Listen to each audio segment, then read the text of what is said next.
Hey there, YouTube, what are you all doing? I hope you all are doing fantastic. Oh yeah, I'm doing fantastic here. Today is yet another Tintin comic book video. Today's Tintin is Tintin and the Picaros. Well, this Tintin and the Picaros is actually the 23rd volume of the Adventures of Tintin. So if you count the Tintin adventures, if this is one, or let's say this is one, this is the original one, this is the new one, so this is actually the 23rd adventure of the Tintin comic book. This is also the final installment in the series to be completed by Hergé, the Belgian artist who serialized Tintin in magazines of Belgium from September 17, 1975 to April 1976. Before it was actually published as a comic book by the publishing company called Casterman in 1976. So this adventure is actually about Tintin being back in America, but this time it's not North America, it's actually South America. So this adventure is actually taking us to South America instead of being in North America.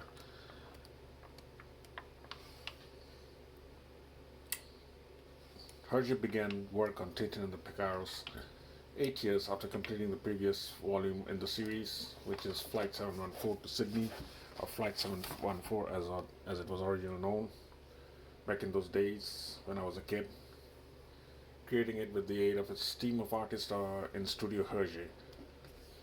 The setting and the plot of this adventure was inspired by Hergé's interest in Latin America or South America revolutions, particularly those active in the Cuban Revolution.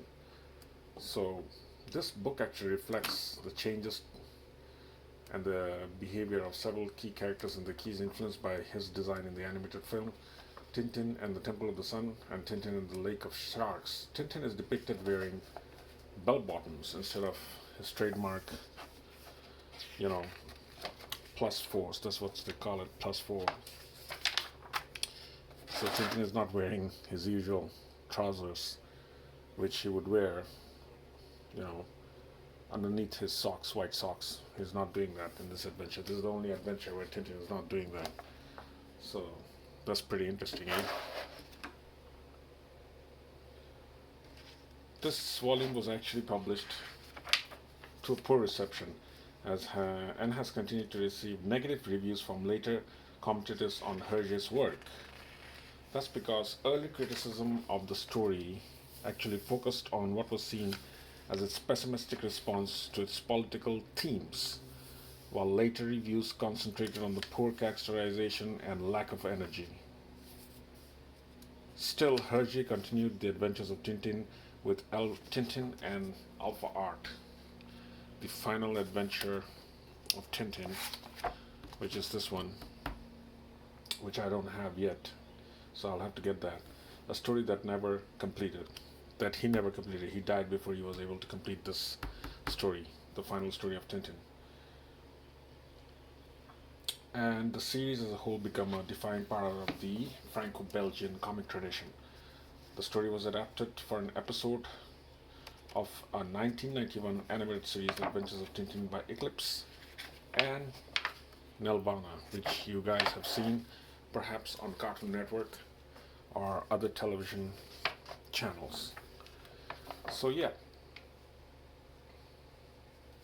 this Tintin is very, very interesting, this adventure of Tintin. But I got this Tintin adventure from eBay after I lost my original Tintin adventure, and unfortunately this Tintin adventure has got some damage, water damage to it. This was pretty cheap for me when I got it, so I bought it, but the seller who was selling it didn't mention the water damage to this comic book, so I got duped actually. So I had to reorder this Tintin comic book again, and now I have this. This came in the mail a week ago. I still haven't opened it. I'm waiting for it to be filmed when I open it, so let's open it together. This is actually a Tintin comic book that I already have. So this is Tintin and the Picaros, but it's a different version of what I have. I actually have Little Brown edition, and this is a soft cover copy. A little bit damaged, water damage on top. So I had to replace this with this new Tintin and the Picaros. Let's see how it is. Here it is. Tintin and the Picaros hardcover edition, published by Egmont. Oh yeah. So, like I mentioned in one of my Tintin videos a while ago, I'm actually trying to collect all the hardcover Tintin comic book and replacing my softcover Tintin comic books.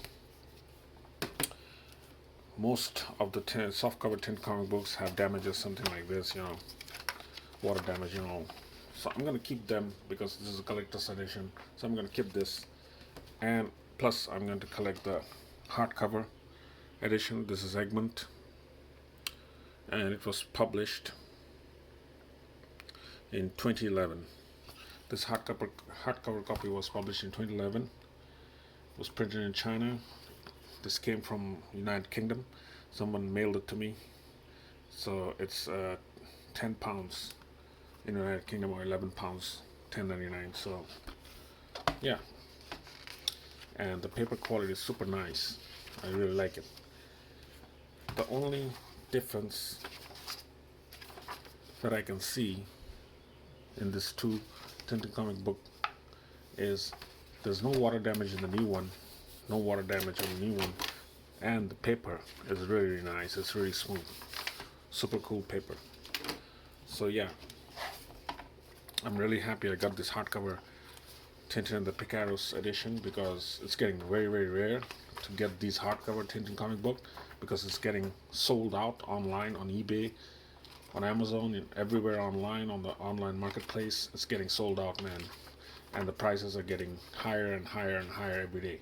This was very, very expensive. This was more expensive than this, obviously 4 times more expensive than what I got this for. So yeah, you better get it if you want. Get those hardcover editions and collect them, otherwise they're all gonna run out pretty soon. So yeah, I hope I was able to explain Tintin and the Picaros adventure to you guys as much as possible, and we'll do the next adventure in the next Tintin comic book video. Alright, stay cool everybody, and stay fantastic.